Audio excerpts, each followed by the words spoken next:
Good morning, good evening, good afternoon, everybody. We're here playing 428 Shibuya Scramble. I am here with Yoshi, What's up, folks? and you are watching part 30, the Big 3-0. Very excited for this 30th anniversary um, edition. We got some great stuff coming up for you guys. Yeah, we are approaching the end of this game, probably. We got storylines starting to disappear. You know, we lost one character. Probably gonna lose more. Which of these characters do you think will survive at the end?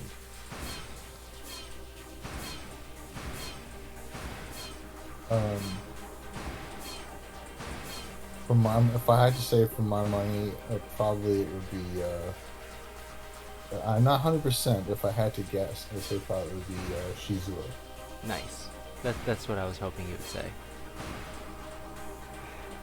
Do you remember what happened last time? I haven't the faintest clue. Alright, let's take a look at the time chart. I think we looked at Achi and Osawa. Oh yeah, it was like a bunch of flashbacks. So like Achi was thinking about his dad and how he beat up his dad in karate. Oh yeah, the club. karate. Yeah, they went to karate. Sure. Yeah. I remember that one. He did like a focus attack and his dad crumpled, but Achi did follow up with a combo. Went a little easy on him. And then they burst in on, oh no, Stanley went in first.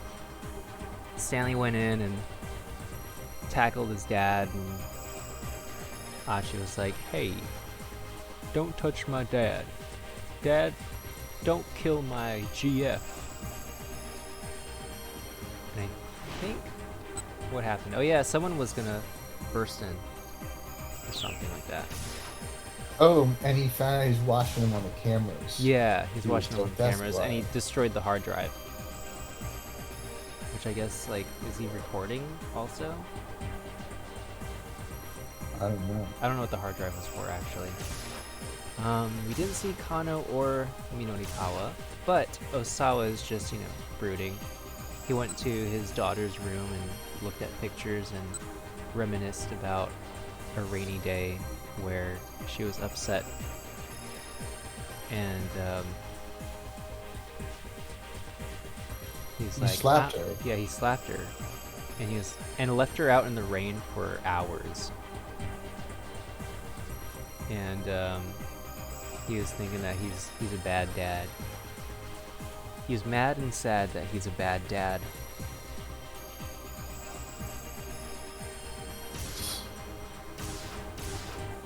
All right, so that's yeah, so that's what happened. All right. That's pretty much what I was gonna say. Yeah. It was just faster to say I have the faintest idea. Haven't the faintest idea. Who do you want to go in next? We're saving our vegetables for last, right? We do a little Kano. Let's do it. Kano or Mino? Nah, actually, no. Screw Kano. Yeah, let's do Minorikawa. Alrighty. You should make good moves. Shucks.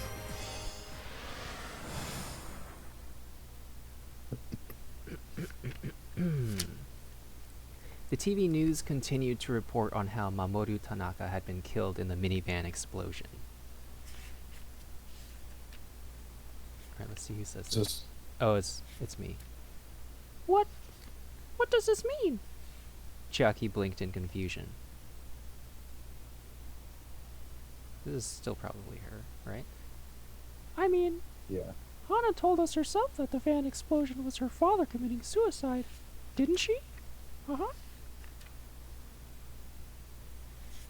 The only explanation I can think of Minorikawa replied. is that Kano was lying. He scratched his head as he considered the situation. But why? Chiaki said. Ozu let out a snort. You're Ozu. I think From Ozo's the big Ozu? Or do we have a note? Do we have a note for Ozu? guy. I don't think I wrote it down under Ozu. Hold on, let me see. SOS Kid, Toyama, Pretty Honey, Wrestle Lady, Suit Guy. Suit Guy. I think that's him. I have Ogre written down next to him. And I think you did like a posh kind of ogre voice. Posh ogre voice. Okay. Maybe I'm Fancy throwing in ogre. posh. The only note I have is ogre. It's up to you whether you want to posh it Okay. or posh it up or not. Okay. So it's like, well, it would seem that Mr. Toyama had to lie in order to deceive us. What an upstanding individual, using his own daughter to buy himself some time. Minorikawa wanted to yell at the guy, but he managed to hold his tongue. The important thing was that Toyama was still alive. And if he was still alive, then there was still a way to save Heaven Publishing. They'd get the current issue out on time, with a big scoop waiting in the wings for the issue after that. From there on out, it should be smooth sailing. Well, no matter. Ozu said. Seeing as Mr. Toyama isn't dead after all, we'll just wait here for him. He sat back down on the sofa. But Segawa leaned threateningly towards Shiaki. Alright, I'm Segawa. Hey! He snarled. You sure you don't know where the guy's hiding out? I don't! Shiaki shot back. And even if I did, I'd never tell you! Say what now? He leaned in even closer just as she stood on her tiptoes in defiance, and their foreheads collided with a dull thud. Both reeled back, clutching their heads in their hands. Calm down, Chucky. Minorikawa said as he began rooting through Toyama's desk. For now, I'm going to look for clues to where Toyama might have gone. You just focus on working on your article. Oh, Ozu raised an eyebrow. getting cooperative all of a sudden, I see.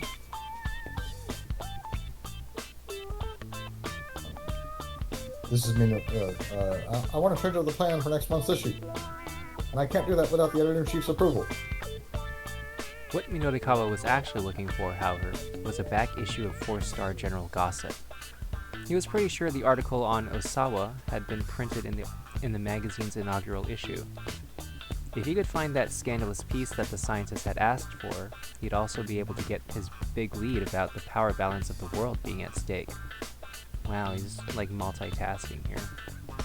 And if he could get that, not only would next month's issue be a sure thing, it was a good bet that sales figures would go through the roof. He found a file folder full of early material and quickly flipped through it. It didn't take him long to find the article.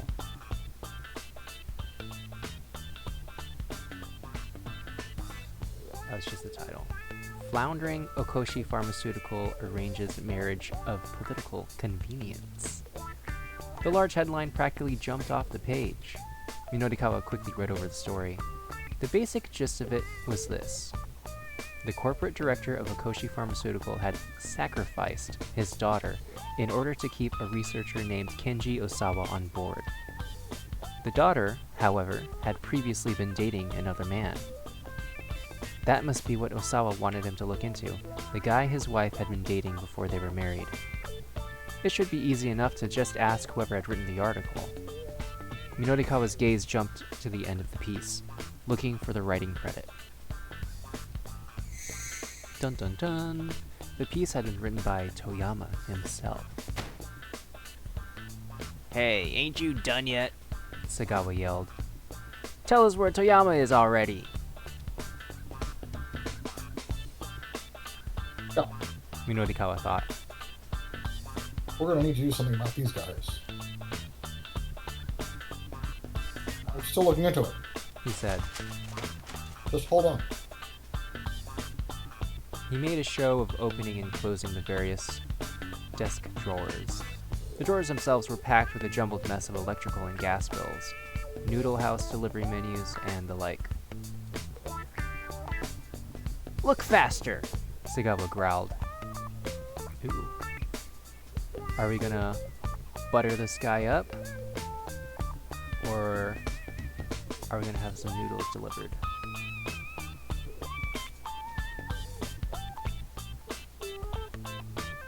A buttered guy or a nice hot bowl of noodles. They both sound delicious. Let's go for the noodles. Alright, noodle it up. Maybe he could mollify this guy by having some noodles delivered for dinner. Hey, you guys hungry? I was thinking of ordering some soba. Man, this ain't no time for that, Sagawa snarled. Besides, we just had some soba anyhow, and ugh, it was awful. Don't talk to me about noodles. Sagawa launched into a shadowboxing session, as if trying to punch out the provider of his disappointing soba. The guy clearly had zero capacity for sitting still. Minorikawa had found the back issue of the gossip he was looking for. He still needed Chiaki's article though, and she wasn't quite finished yet. He had to buy some more time.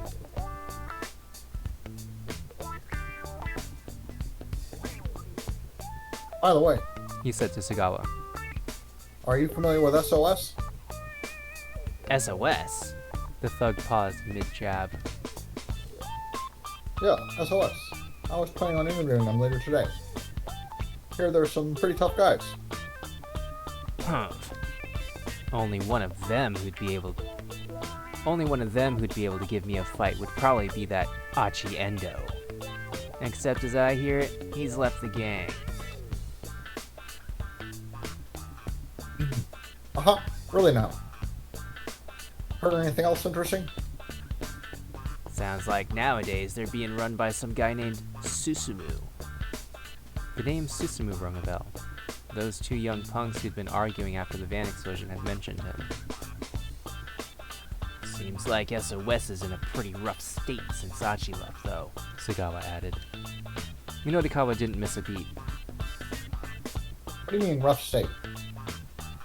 Well, back in the day, they were all goody two-shoes. Never shake folks down or steal or any of that stuff. Guess their founder Achi hated that sort of thing. But now that he's out, a lot of rough and tumble, hot-blooded types have been signing up with him. Smart move is not to get involved with SOS nowadays, really. Hard to find a scarier bunch around here when there's a lot of them tougher.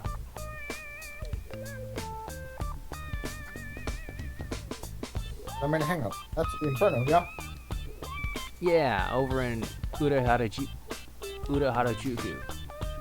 known as Urahara for short. It's the area east of the Japan Rail Harajuku station, around where Takeshita Dori meets Meiji Dori. You know, there's many small clothing and accessory stores there set up in renovated houses. Most of these shops are on the cutting edge of youth fashion, offering quirky and unique means of personal expression. Man, you've been listening out on the streets. What gives? Buddha Harajuku, huh? Minorikawa smiled to himself. Inferno's location had practically fallen into his lap. Suddenly, Sagawa's eyes went wide. Aha! So that's where Toyama is. Wait. Nah. No way a coward like him would go to a place like that. Chucky looked up from her keyboard. Look, can you please shut up? No, you shut up. She's got a bandage on her head. Yeah, I thought maybe it was a post-it note or something. I didn't look at see if the other guy had like a big red mark on his head. Whose phone is this? It looks like that's my phone. Well, for my money, if I had to guess, not 100%, this is Shizuo's phone. Oh. That was a good guess, though. That's my phone. Minorikawa pulled his cell out of his pocket. Uh-oh. It was Toyama's name on the incoming call screen. Minorikawa's heart skipped a beat. Toyama, where are you? He blurted out as he picked up. Chiaki, Ozu, and Sagawa turned to look at him as one. Well, I think this is Toyama saying the sorry. He's whiny. He's got a whiny voice. That's all I have next to his name. What were you thinking? Faking your death like that?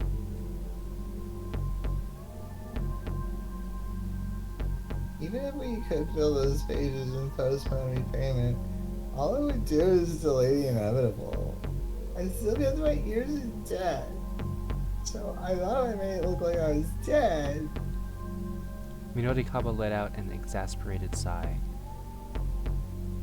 Well, everyone already knows you're still alive. So your little attempt at subterfuge didn't even wind up buying you time. Subterfuge. Subterfuge. Subterfuge. What? Toyama's hysterical squeak was painful to hear. Alright, listen up. Minorikawa said. If it's the debt you're worried about, you'll be able to pay that back real soon. What do you mean? I've landed a huge scoop. You could do a print run of 1 million copies and still sell out if we can write in this article. Toyama perked right up. Wait, you really mean it? I'll give you all the details. Just get your butt back here. But aren't those lounge hours there at the office right now? Fine, then I'll come to you. Tell me where you are. The two thugs crowded nearer, a predatory gleam in their eyes, and Minorikawa had a flash of inspiration. Got it. He said quickly, before Toyama could respond. Miyashita Park. I'm on my way now. Don't go anywhere. Ozu and Sagawa grinned at one another, then bolted out the door.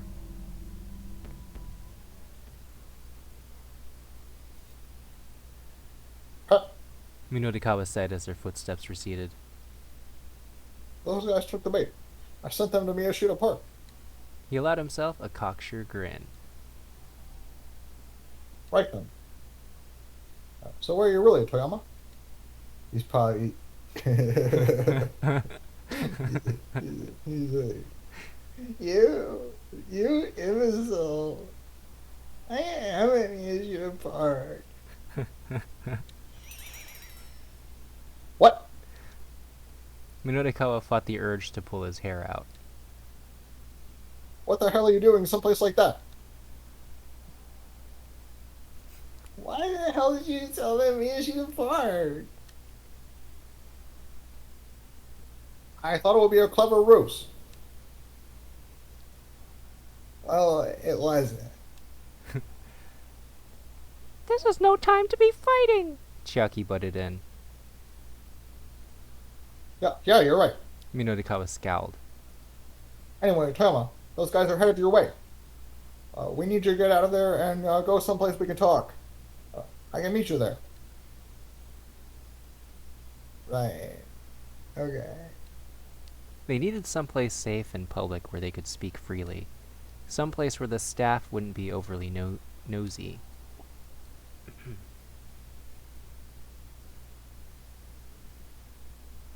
Okay, well, we're definitely not letting Toyama decide. Yeah. So, you want to go to the familiar cafe or the noodle house?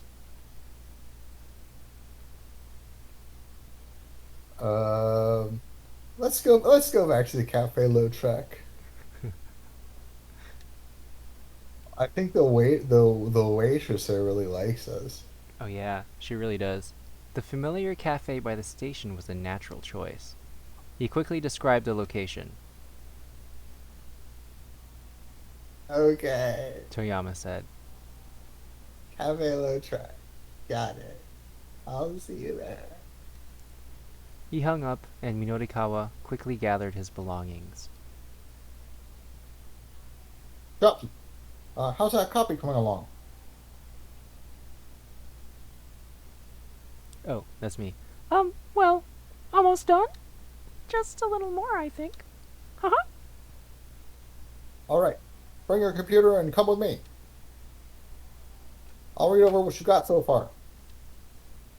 Minorikawa waited as Chiaki got ready to head to the cafe. As the two of them were heading out of the office, however, someone else opened the door.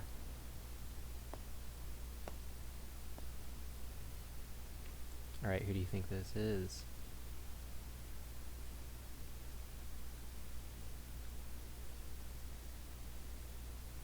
For your money, If I had to guess, if you had to guess. I'm gonna say probably. I'm not 100%. I'm gonna say probably Shizuru. Okay. So probably it's gonna say something like, "You've got 14 minutes and 57 seconds left to send to press." Send to press means when the writer submits to the editor submits to the designer. The next step in that whole handoff process is to send to press. So being late for this causes quite a lot of trouble. 6, 55.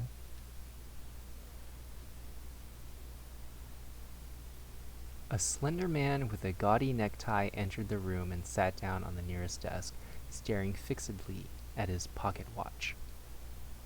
Doesn't look like Shizuo, though.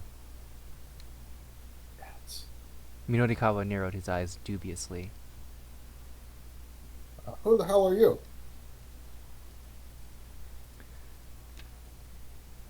So this is new. This is a new folk. Yeah. Who do you want to read this guy? You want me to do it, or? Yeah. Why don't you be this guy? Alright. He seems pretty cool. He's got like a laid back kind of thing. Yeah. Nothing. The pocket watch really screams laid back. Let's see. How should his voice be? Always make sure to show up 15 minutes ahead of the appointed time. That's just common decency. The man gave no indication he'd even heard Minorikawa's question. I suppose I can wait here, he continued.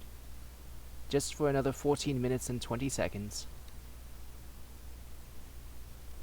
Mr. Mino? Is this guy talking about our submission? Chiaki stared doubtfully at the newcomer. Hey, you. Minorikawa asked, Are you from the printer? but the man did not reply. Don't ignore me. Are you from the printer? Still the man remained silent. Minorikawa was furious. Look, cut the crap. He roared. In response, the man quietly reached into his suit pocket and pulled out his business card. My name is not Hey You. He handed the card to Minorikawa. It read, Cho Nippon Printing Company Limited, Sales Department Division Number 1, Koichiro Katayama. I'm Koichiro Katayama, newly assigned to Heaven Publishing. A pleasure to meet you. My predecessor is in the hospital due to a car. I'm losing this accent. Anyways, the predecessor was a single man who was 39 years old, named Sachio Usui. He was a longtime veteran at Cho Nippon Printing. Rather timid by nature, the strain of dealing with publishers makes him sick to his stomach. At around 1:10 earlier today, while driving to meet one of his clients, he had to swerve to avoid a young man and woman who darted into the street. He crashed into the car next to him and ended up at the hospital. I think we know whose fault that is.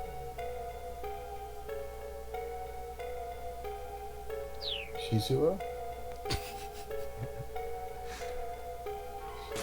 I think it would be funny if they named the predecessor Hey You.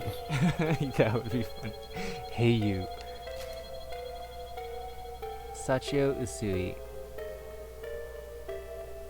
No, I don't think that's how they say hey you in Japanese. They would have translated the joke anyway. Yeah. He should make a complete recovery in about 2 months.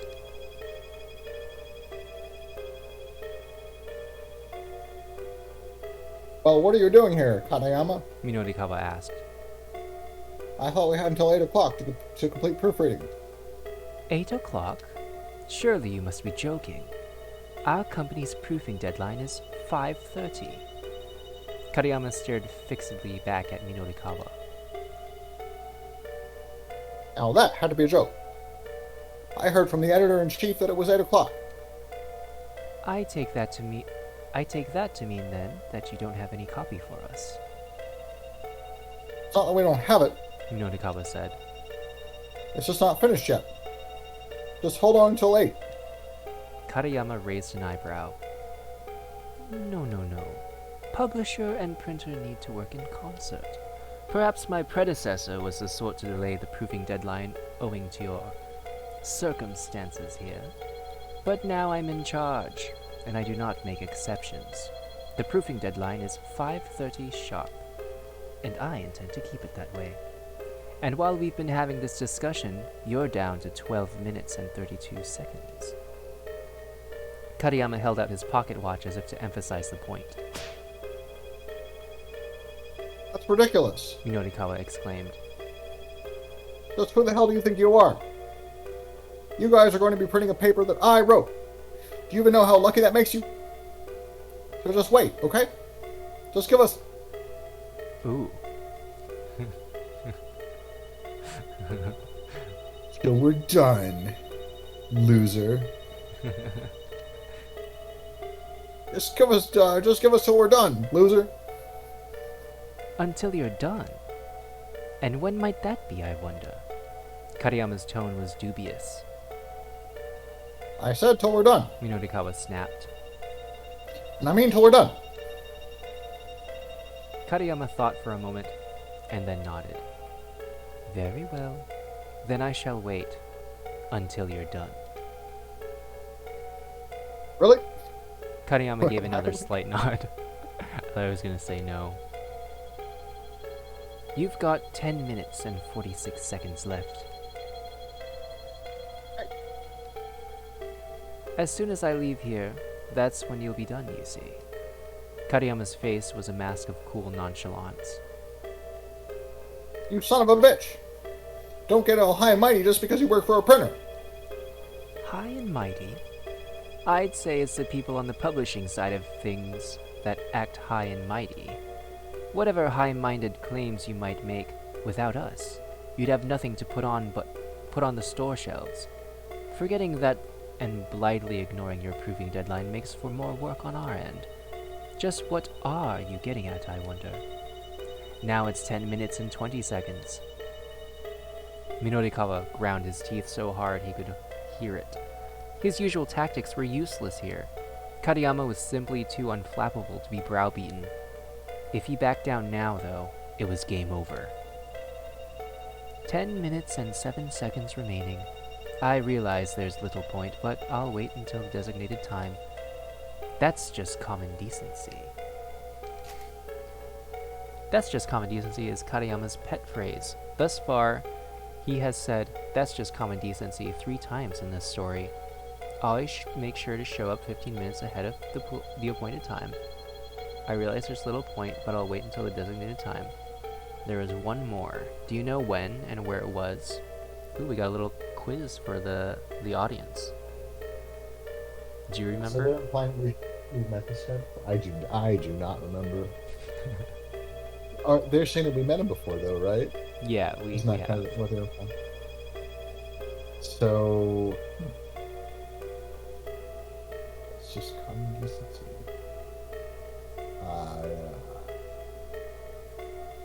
It was a long time ago.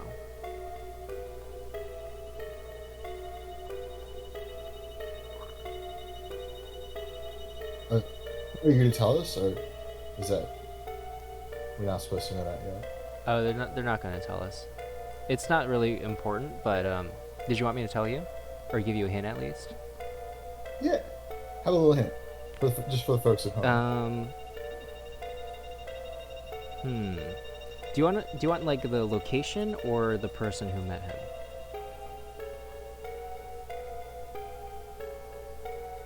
What do you think is Person who met him. All right, it was Kano who bumped into him.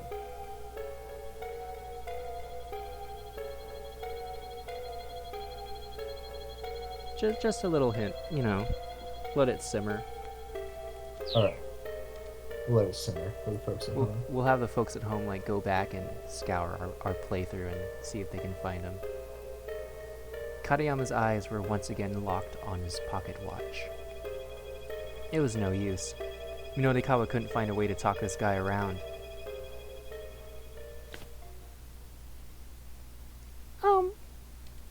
Chiaki held her hand up. May I say something? Isn't it also common decency not to break a promise once it's been made? If you're referring to the 8 o'clock deadline, I was not the one who promised that. Maybe not, but I believe your predecessor's responsibilities become your responsibilities. Katayama crossed his arms and gave her a bemused look. What's your name, miss? Chiaki. She said bashfully. Chucky, so. The printer's expression brightened visibly. Good. That timid hesitation of yours is just splendid. You have none of the arrogance so typical among publishers. Huh? Chiaki was taken rather aback. In deference to your polite demeanor, I shall wait until 7 o'clock. That is the latest I can possibly allow. Alright. Minorikawa shouted, practically in Katayama's face. We agree to those terms. No, I wasn't talking to you. But we've got terms of our own. Katayama reeled ever so slightly. I'm not certain you're in any position to set terms here. Just shut up and listen. From here on out, you're coming with us. What? Why? We're going to finish our copy on site, then burn the data onto CD and hand it over to you there. That's why. Katayama let out a sigh of resignation. Oh, very well. I suppose I'd simply be waiting here anyway. Minorikawa pumped his fists in victory. Alright, Chalky. Go and copy the GTP data we've got so far onto your computer. Sure thing, Mr. Mino. Haha. Chucky quickly set about copying the data from the editing department's desktop. Okay, done. Then let's go. With the others in tow, Minorikawa headed for the cafe where Toyama would be waiting.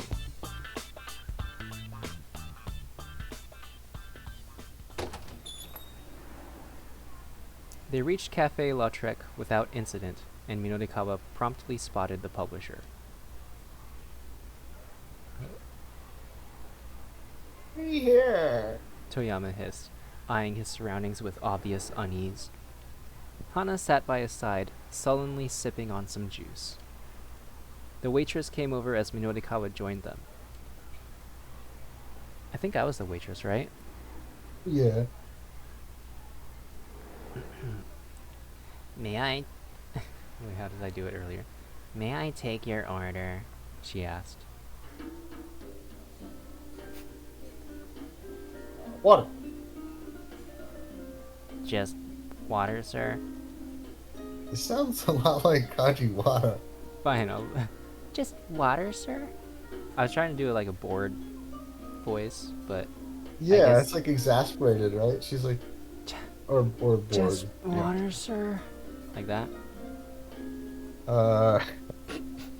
Yeah. Sure. Fine. Make it a double. He's looking so happy. Exasperated, the waitress Oh, headed back nailed to it. the kitchen. Yeah, you're right. Toyama looked over at Katayama.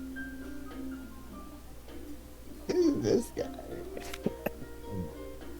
I'm Koichiro Katayama from Chonippon Printing. Katayama presented his business card. Toyama turned to Minorikawa with a quizzical look.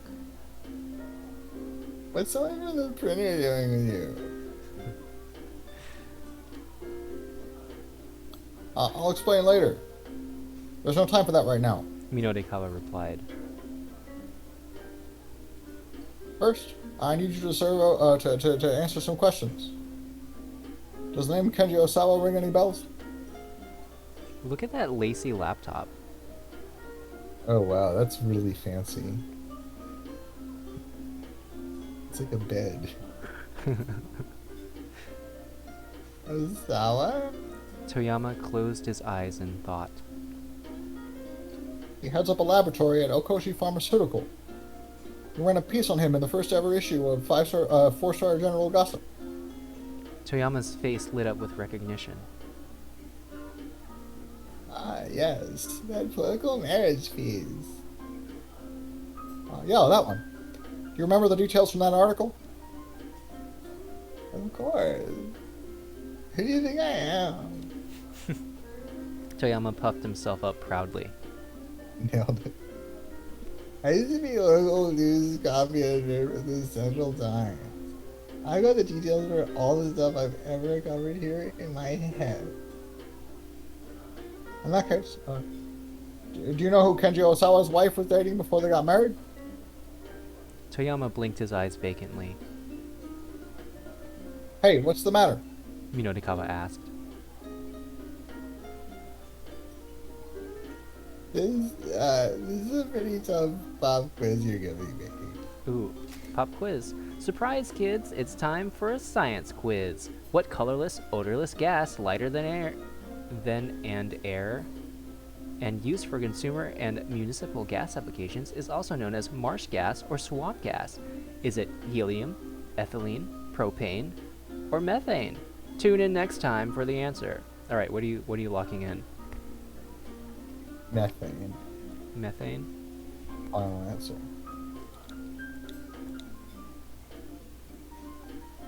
I don't remember the answer from when I first played this. So should I make a guess also?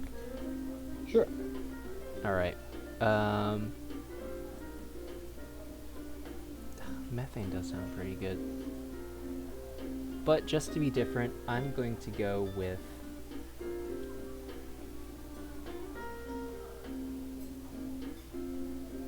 propane. Yeah, it's methane.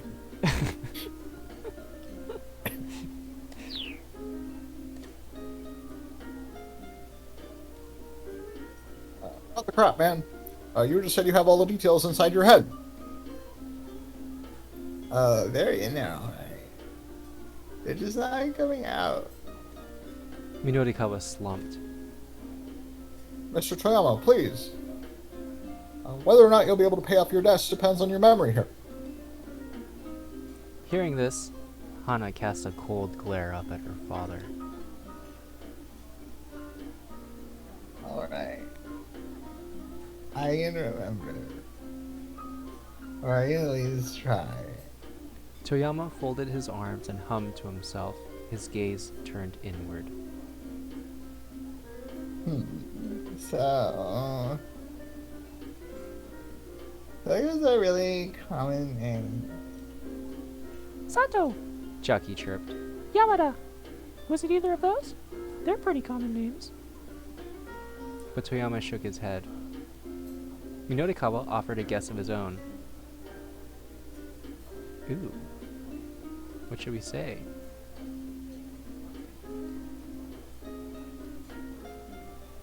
Wait, who is it we're trying to remember?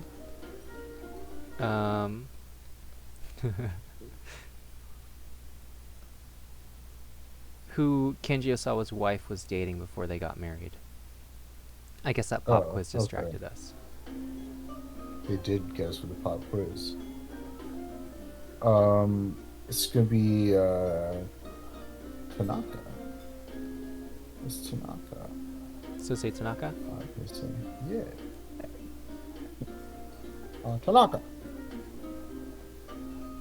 No, not that. There's something else.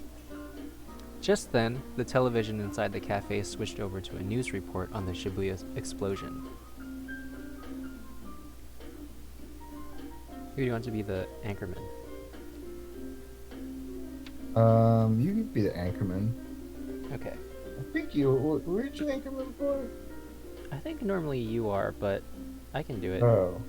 You've been voicing these two for a bit. The remains of the individual discovered within the minivan itself, who has since been identified as pharmaceutical company executive Mamoru Tanaka. Mamoru Tanaka? Toyama turned around to look at the TV. An image of the victim's face appeared on the screen. What? The publisher blurted, nearly falling out of his seat. That's it. It was him right there. Mamoru Tanaka. That's what I said. Tanaka. Toyama pointed excitedly at the TV screen. That's because his wife was dating before they got married. Mamoru Tanaka. Minorikawa felt himself getting goosebumps. The victim of the terrorist bombing in Shibuya was also linked to the researcher who was key to a terrorist viral scare. His reporter's hunch was now a certainty. Right now, Shibuya was at the center of some massive conspiracy. This went far beyond even a major scoop.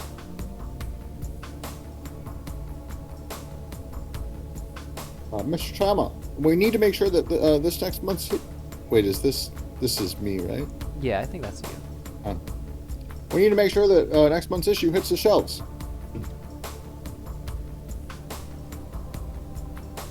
Minorikawa called up Kenji Osawa to let him know the results of his little investigation.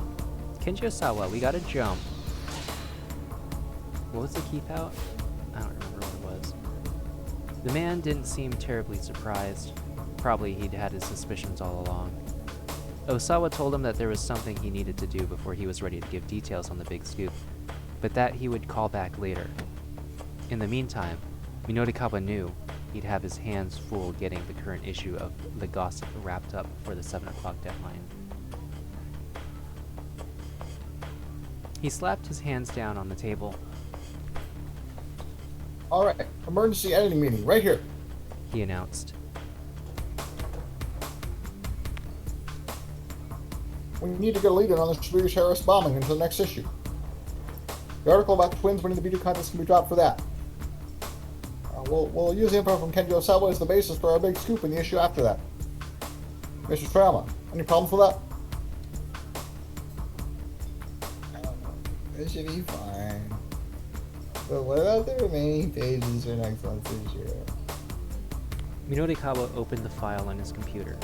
The layout built in the DTP came up on the monitor. The report on the Burning Hammer sales demo, the surveillance camera opinion piece, the interview with Owarai, those three were finished, the copy already incorporated into the layout.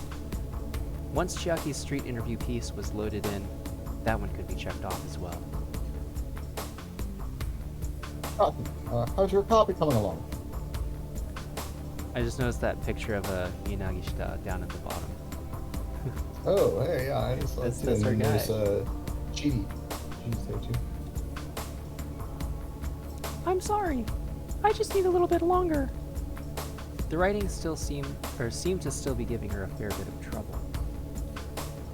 The article on SOS was still just a placeholder in the layout, and Minorikawa hadn't even gotten any material for that, putting it even further behind than Chiaki's street interviews.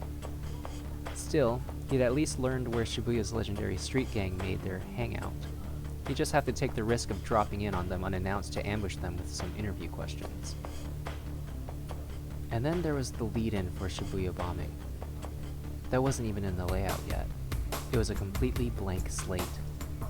Against all odds, they were going to need to put that article together from nothing with just an hour and change.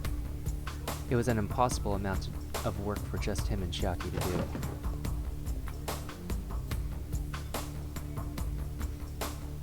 This is probably the publisher guy, right? Well, well, well. And how are things coming along? Katayama rose and came closer, trying to peer at the monitor. Did I say publisher? I meant printer guy. I guess those are two different things. Yeah, we're the publishers. Minorikawa hurried to cover the screen. Don't look. If the printer rep saw all the blank pages, he might decide to stop waiting. Would you mind telling me roughly what % of the total you have completed thus far? What percent? Come off it, man. We're at 100%. If you're 100% done, that implies that you're all finished. Could I please have the data then? Data? Could I please have the data then? No. I'm saying our willpower is at 100%. I'm not even going to pretend I understand what you mean by that. Shaking his head, Katayama sat back down in his chair. Minorikawa, Toyama asked, his expression uneasy. so I know I asked you before, but why is one for the printer here again? Katayama promptly chimed in. The long and short of it is that your proofing deadline has been changed to 7 o'clock, he said. What? But that's impossible. Who's doing the lead-in for the Shibuya bombing? Toyama eyed Minorikawa and then Chiaki. Both stared back non-committally. And it really is impossible. We'll never meet that deadline. We don't have enough people. No. We do have enough. Minorikawa thrust out his finger. Mr. Toyama, you're going to write that one and handle the layout. What? Heaven Publishing is your company. Won't you step up in order to protect it? Toyama hung his head. Even if I edited the scene right now, I'm sure the other elves have already gotten their coverage.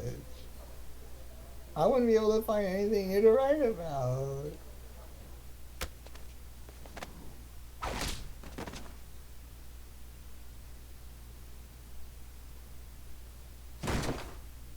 That's a good sigh from the printer guy. And so you're just going to give up? A moment later, Toyama was on the floor, Minorikawa glaring down at him. You always said you wanted to tell the world about things the mass media can or won't write about. What the hell difference does it make if they've already gotten the sound bites they're after? It'd be funny if it showed the waitress sighing also, and rolling her eyes. Minorikawa's voice was raw with emotion. Don't you dare give up. Not that easily. Get your ass out there. Find something that only you can write about. Minorikawa. Toyama began to object. Then he glanced over at Hana. There was an imploring look in her eyes. Got the same dead look in her eyes. Oh, okay. Yeah, that's what I was going to say. It's dead but imploring.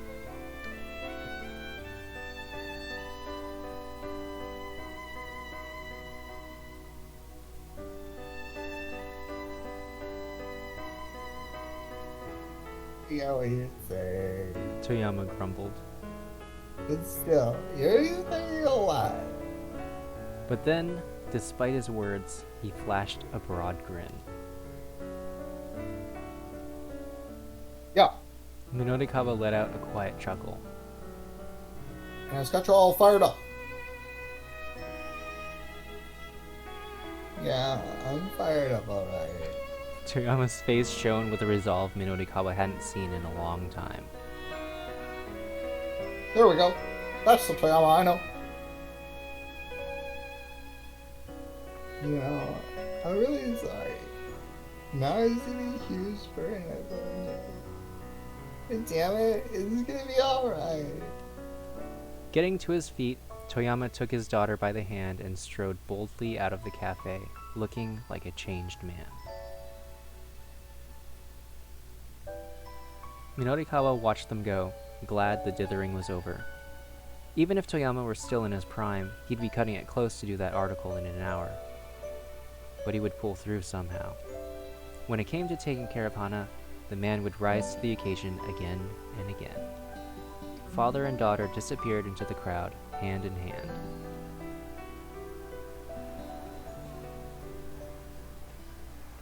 Minorikawa shook himself out of his reverie. All right. He cried. Despite the clear blue sky, an unexpected gust of wind blew across his cheek. Come on, guys. We gotta get going too. Things might look grim, but he wasn't going to give up until the bitter end. It was time to head to the SOS hangout, Inferno. The three ran long and hard after leaving the cafe. If the proofing deadline was 7 o'clock, then they needed to finish up with SOS by 6:30 at the latest. The gang's hangout was in Harajuku. Running all the way there on foot was going to eat into too much of their time. But traffic was at a near standstill for some reason, and there wasn't a taxi in sight. "How long do you plan on running like this?" Kariyama called out, panting. Just take a look at the road. With this traffic, there's no point in hailing a cab. Even Minorikawa was feeling the time pressure now. We're just gonna have to keep running until the road's cleared. What? Kariyama wailed. Stop your whining. Just keep quiet and stick with me. He'd finally gotten Toyama to find his willpower again. Next month's issue would come out on time, and no way was some printer guy going to mess that up now. But the traffic showed no signs of abating. Catching a cab wasn't going to be an option. Fighting an ever louder echo of despair, Minorikawa kept up his desperate headlong rush, which is to rush into a situation recklessly or heedlessly. Not quite the same as being Daredevil. Good to know, I guess. Still, there were limits to how far the mind could push the body before exhaustion set in. This is probably Chiaki. Eek!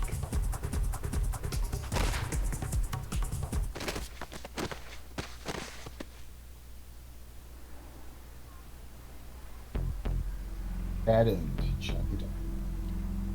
As they were running across a pedestrian overpass, Chiaki slipped and took a nasty fall.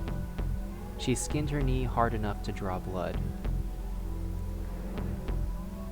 Hey, you. Minorikawa snapped at Kariyama. Don't just stand there. Help the poor girl already.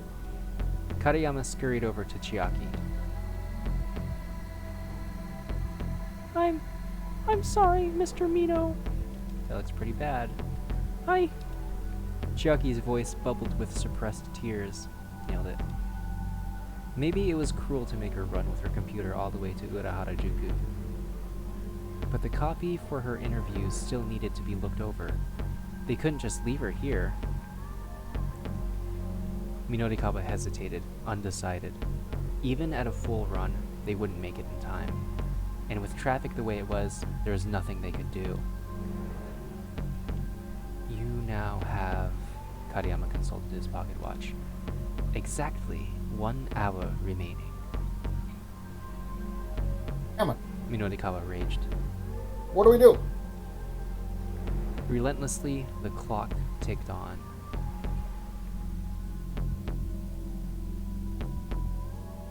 To be continued, wow.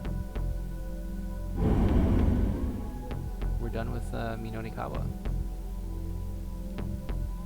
Oh. How are you feeling? You want to do some more? We're approaching an hour. I think this might be a good place to call it for tonight. All right. A nice little TBC. So just a little tease. Kano, we haven't done yet, and I think we gotta jump to Osawa. Oh yeah. So we'll be doing Osawa next week. Cool. Yeah, we can continue to not eat our vegetables. Kano is quite the vegetable. What kind of vegetable is Kano? Like a celery. When do you Like with think... the part on top that you're not supposed to eat. Do you got any theories, impressions? There wasn't any flashbacks this time. That's pretty nice. No, I don't really have any theories. I want to know when we met, what's his name? Kotoyama? Katayama. The jerk? Katayama? Yeah, I don't know when we met him before. Did you want that other hint? Sure, yeah. Let's get the other hint going. So we know who met him. The where was in the subway.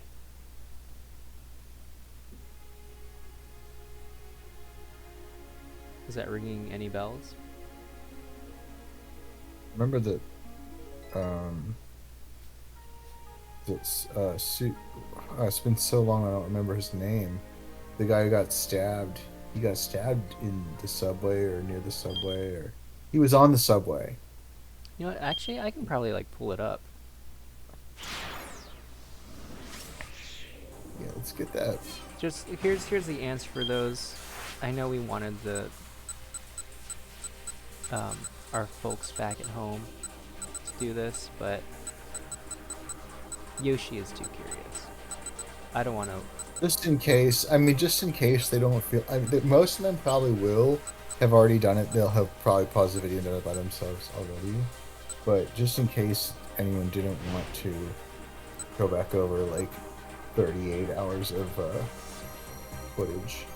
So 11:35. There he is. There was a guy who was on his phone next to the thing.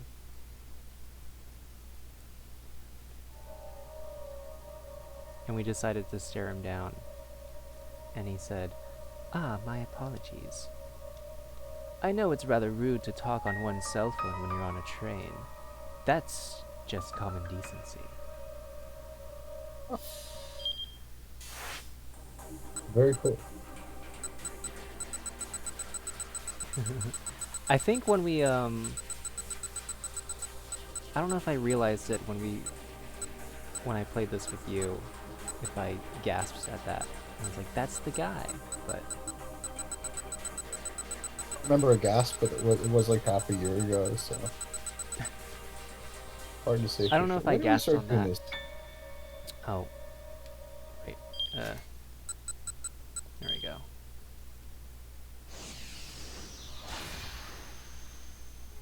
Pretty cool. I wonder when we'll find out the answer to that pop quiz. Pretty sure it's methane. You're probably right. Swamp marsh gas. Alright.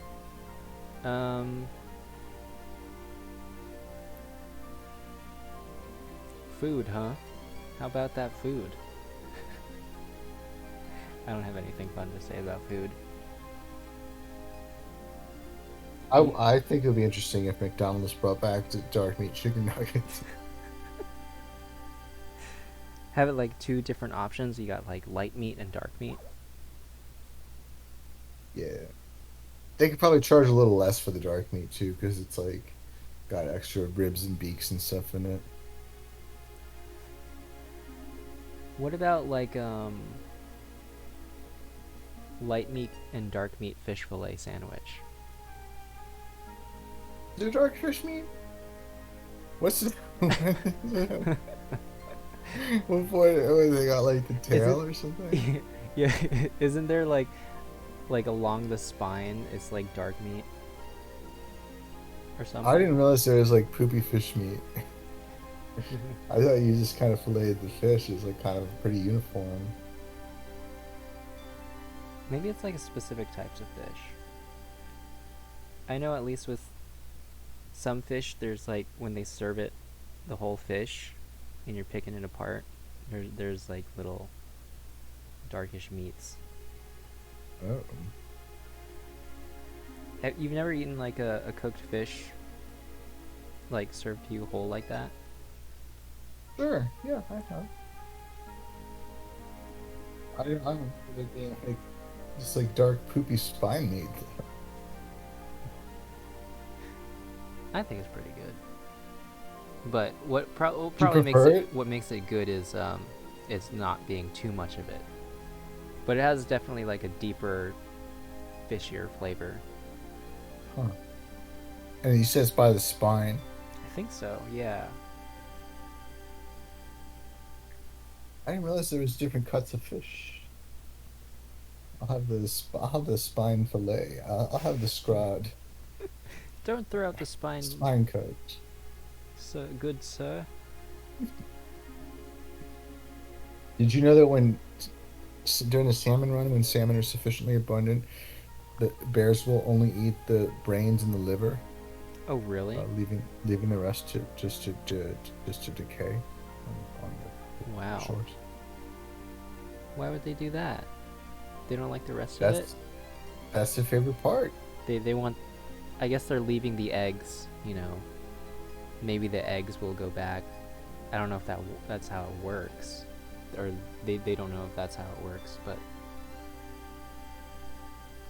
I don't they really think know too much eggs are about like that. little seeds, and they're just like, oh, we'll just eat, you know, the sweet part, and then like the seeds we'll put back in the water.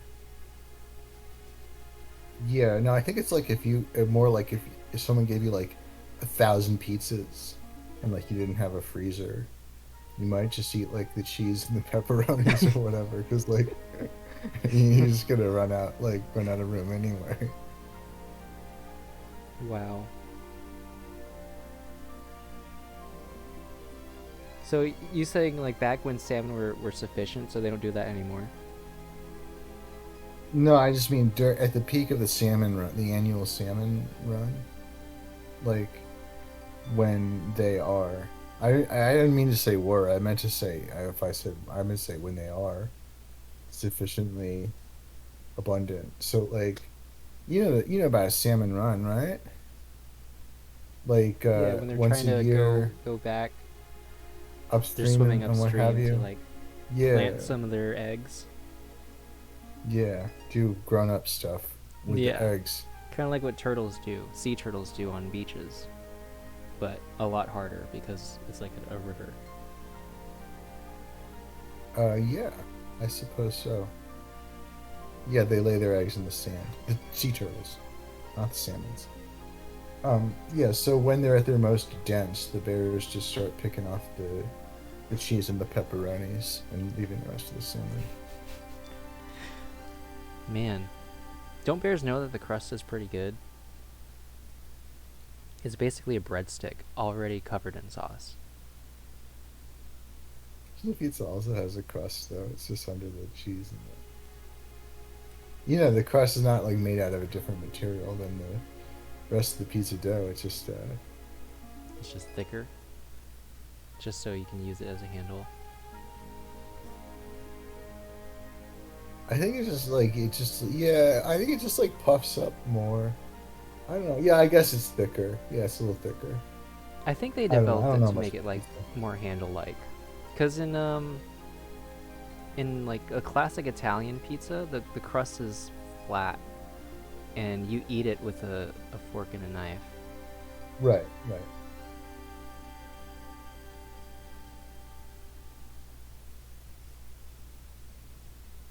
Love a good Italian pizza. Yeah, they're pretty good. Wood, or what is it? Wood oven? Yeah, wood oven. A wood fire grilled pizza. Well, that's enough. Are you sure? We're gonna do this next week. Hopefully, next time. Same place, same time, I assume. yeah, we're approaching the end. We got Minorikawa to the end of the hour. We've got 3 other folks. And, yeah. I don't know what else to say. Yeah, Did you things are have... really starting to pick up. So I would say, the folks at home, I would say stay tuned. Stay 'Cause, tuned. the stuff is really starting to, really starting to. We're cooking here, folks. So this was episode 30. How many Yeah. episodes do you think are left? 11. 11? Okay, not including any like post-game epilogue stuff, right? I don't really know about epilogues and whatnot. I have not taken that into consideration. Do you mean just like where we get Chris Hardwick? You know who that is? And he's has his little talk show, and it's like, oh, the Yeah. show's over. Now it's time for talking Shibuya Yeah, Scramble. You mean like talking that? Shibuya Scramble. And he's got the actors up there, and he's like, hey, so how did you feel when you were in this scene? And When you freaking died, and they're like, oh, it's not a big deal. They said I read the script before the episode started. but they have to use a translator this time around, so like the epilogue is even longer. And like Yeah, it's also in text, it's not a video, so we have to do the voices ourselves. yeah, yeah.